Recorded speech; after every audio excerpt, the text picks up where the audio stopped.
An outro is a short video that plays at the end of every clip your booth makes. Same idea as an intro, same file, but it's doing a completely different job, and that difference is the whole reason to bother with one. Think about who's watching each one. An intro is seen by somebody standing at your booth waiting to seat themselves. They're not reading it, they're waiting. An outro is seen by somebody who has just watched their own video and liked it. That's the moment they're most likely to act on anything, which makes the end of the clip the best piece of real estate you own. And a word on what this runs on, because it's why an outro costs you nothing but the file. Logibooth is an app on the phone you already mount on the arm. The outro is joined onto the clip by that phone at the booth, so it works at a venue with no signal, and it goes on every clip without you touching anything on the night. File is the same spec as an intro. It has to match the shape your booth record's in, and Logibooth does both, portrait at 1080 by 1920 or landscape at 1920 by 1080. That's a per booth setting, so build to match the booth you're running. Under 15 megabytes, and keep it short, because 2 or 3 seconds is enough to read a name and a handle. An outro is not the place for a shell reel. Most guests stop the video before it finishes anyway. One thing worth knowing: if the shapes don't match, the outro gets scaled to fill and the overflow is cut off, so your handle can quietly lose its ends on every clip. It lives in the same place too.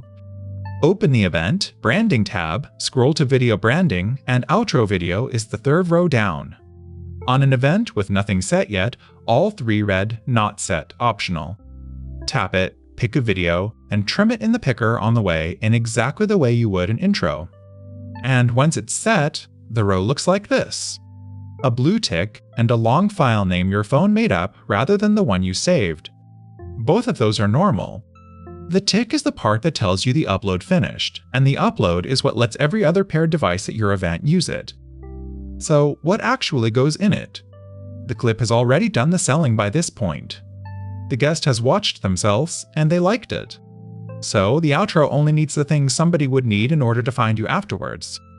Your business name, one handle, usually Instagram, and a website, but only if it's short enough to read in 2 seconds.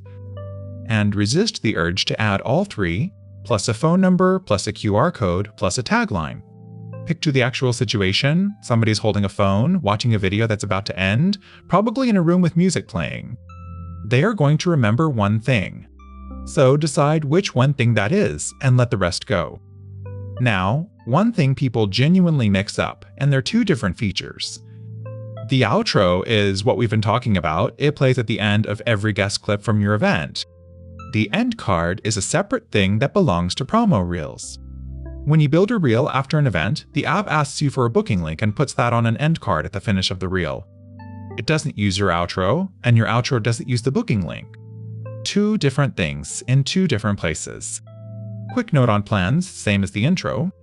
An outro is not a pro feature. Neither is an intro or a soundtrack.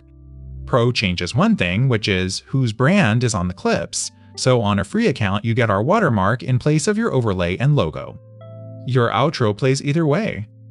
And if it doesn't play, 4 checks in this order. The shape, because a landscape or square video won't fill a 1080 by 1920 clip.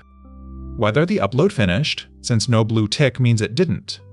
The booth, because a booth with its own outro set uses that one instead of the events. And when you added it, because a clip that already finished processing keeps the branding it was made with. So, same file as an intro, opposite end of the clip, and by far the better place to put your name. 2 or 3 seconds, one handle, and let it go out on every clip of the night.